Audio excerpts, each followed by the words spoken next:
Oi, oitavo ano, tudo bem com vocês? Espero que todos estejam muito bem.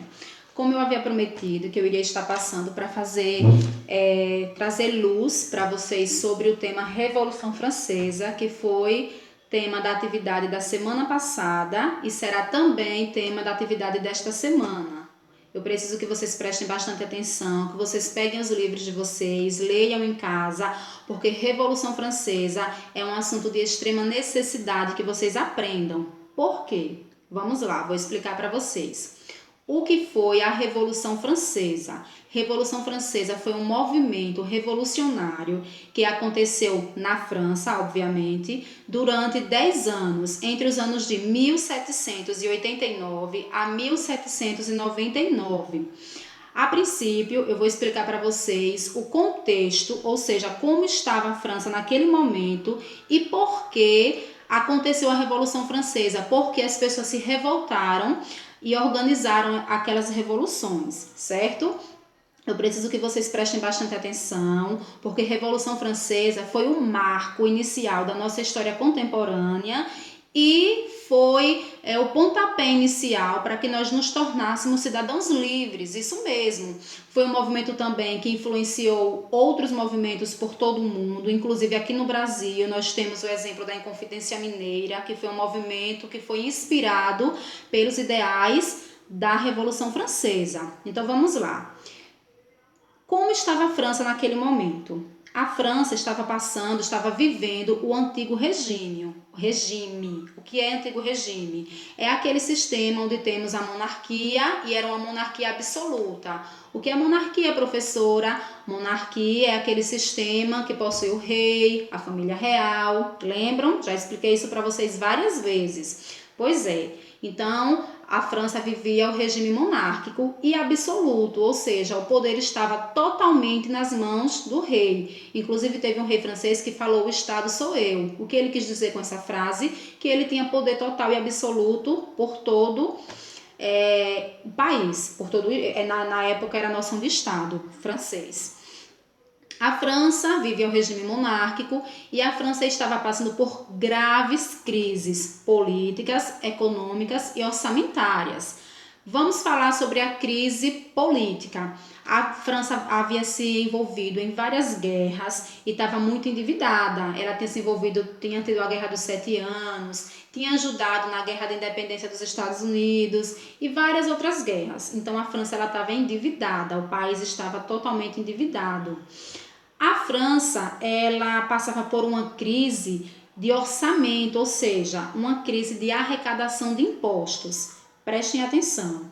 A França possuía uma sociedade estamental. O que significa sociedade estamental? Era uma sociedade dividida em classes, em três estados. Primeiro estado, segundo estado e terceiro estado. O primeiro estado era composto pelo clero, o segundo a nobreza e o terceiro estado era composta por camponeses, artesãos, enfim, a massa. A maioria da população pertencia ao terceiro estado. Vale lembrar que o terceiro estado era composto por 97% da população francesa. Então, a grande maioria dos franceses pertenciam ao terceiro estado, certo?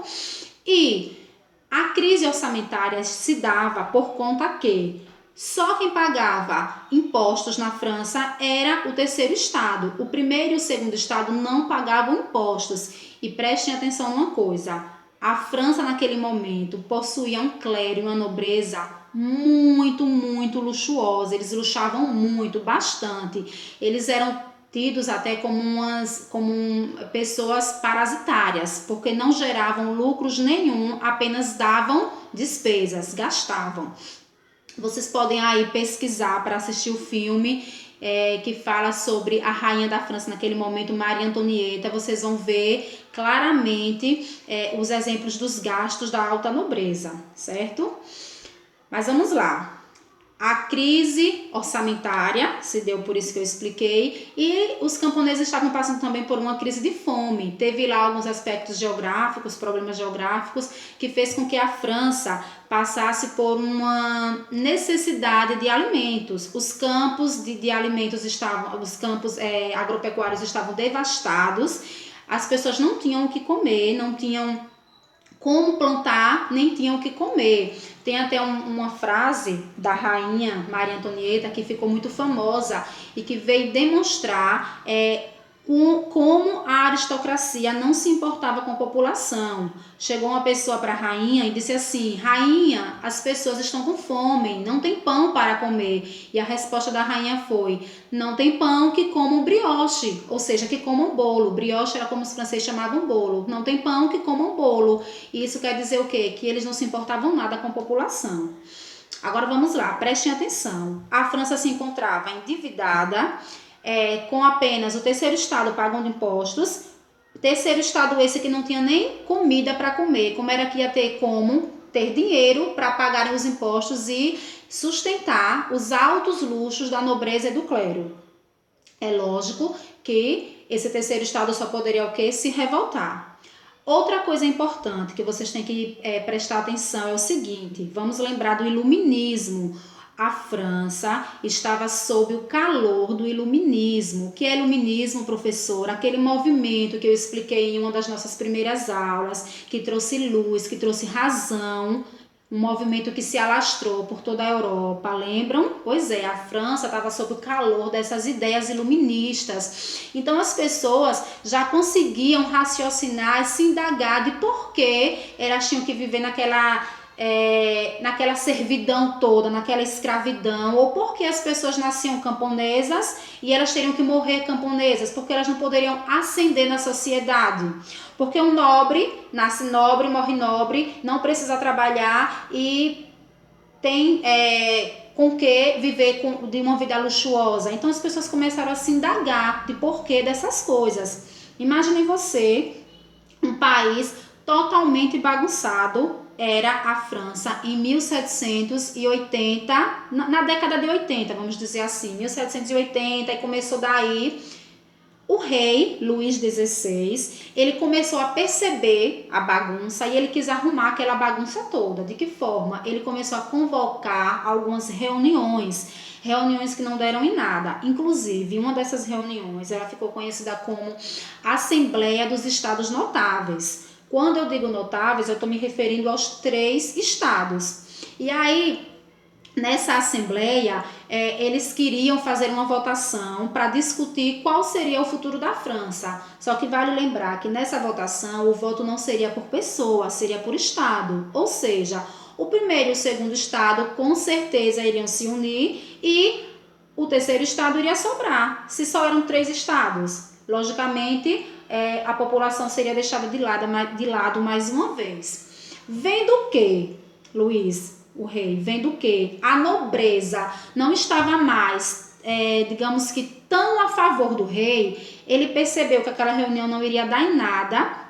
que ele estava assim com a sua autoridade ameaçada. Ele mesmo resolveu dissolver a Assembleia.